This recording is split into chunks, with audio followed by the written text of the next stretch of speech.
because basically 10, 15-year-olds had spent 2 hours at midnight fighting at each other. The gas is stuck in it. And I'm sat there in the middle of it going, seriously man, I need to leave, but I can't because I'm getting paid to be here. Shit. Ah! And one of them was so proud, he made his own eyes water. And that's when you know you've done a good fart. When you make your own eyes water. Yeah, make yourself git. It's fair enough when other people go, oh that's disgusting. Yeah, but when you yourself have to leave yeah. because you've made your own eyes water, that's when you know there's something wrong and you should probably visit a toilet first of all, and then probably a doctor.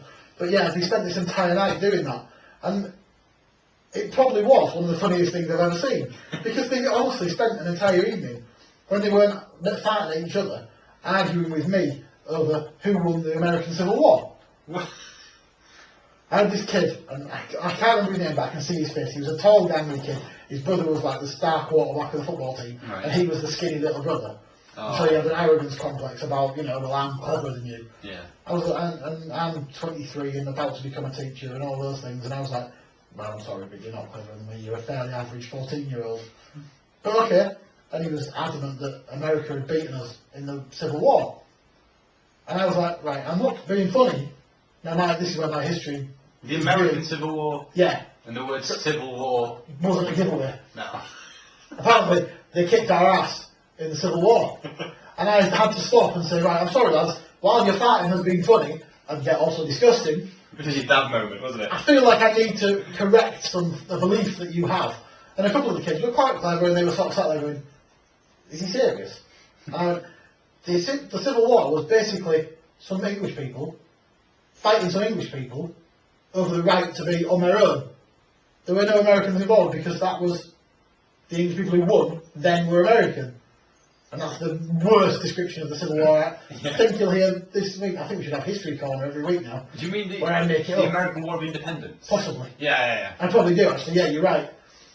Civil War? That's not it at all. Yeah, you're right. The War of Independence. Yeah. See, some of my history's not even right on the wrong war. But yeah, that was it. And he made this big deal out of the Americans beating the English in the War of Independence. He just imagined they were just all, like the English thing on the... It was like we turned up with our stiff upper lips and moustaches and muskets, and all these Americans turned up in their, football pads and helmets and gone, fuck you, Limey. Carrying M16. Yeah, hosed us all down. And then you were there, man. And we ran the red coats were coming. And we ran off crying. And I felt like I really needed, at that point, for some reason, at 12:30 at night, to really put this kid right.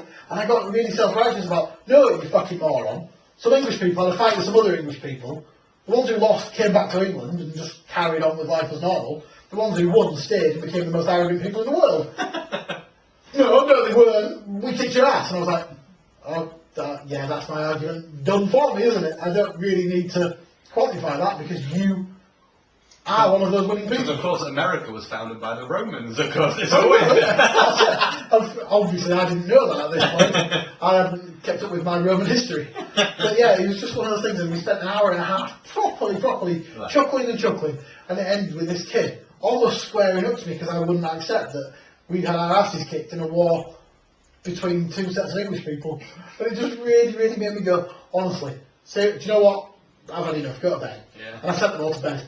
And I sat there for 10 more minutes just going, oh, I shouldn't breathe deeper, that's really foul. Opening all the doors and spraying as much air freshener as I could find. Oh, bless you. But yeah, it was just such a wrong thing. And I suspect it was one of those same evenings where people came and jumped on my bed. Now the rage, the sleepy rage. Yeah, I'm destined. I really want to see your sleepy rage. Well, because they've been out drinking, and obviously, as I've said before many times, I don't drink. No. And I never have. And so when things like that happen, people are drunk. I have up my hands, but I don't really understand the mentality of it because I don't drink and because I never have. I always try not to be judgmental, but I can't help it. I'm judgmental about everything else in my life, so why would I not be judgmental about people who are wankered and acting like knobheads? Do you know what I mean? And so yeah, it was one of those many nights where I'd probably sat up with the kids talking shit, watching movies, then got to bed tired, and then been jumped on. the very definition of a bad influence. I think so, yeah. But then, I wasn't the worst influence.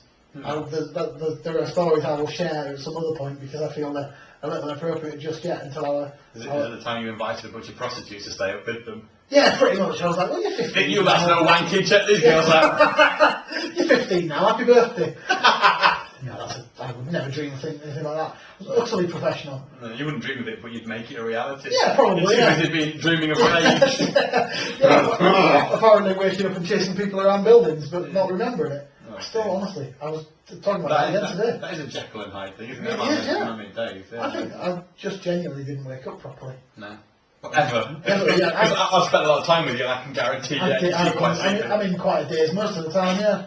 Which, given this week, you probably understand, but yeah, and it's one of those little memories that you have that, like you obviously your memory of your funniest night ever. I just have this vision of all these kids going because they're farting at each other. The farts are brilliant, and farts I think are at their funniest when they're not allowed. Oh yeah, like definitely. An exam hall. Oh yeah. What another happiest moment of my life. It only lasted 5 seconds. I was in an exam. I think it was like SATs. It was pointless ones. Which at the time you think no one gives a shit. Turns out you need to do well if you want to apply to university. Of course, yeah. There was again, I went to school with a lot of div kids. He was one of these div kids, and he just farted loudly in the middle of an exam.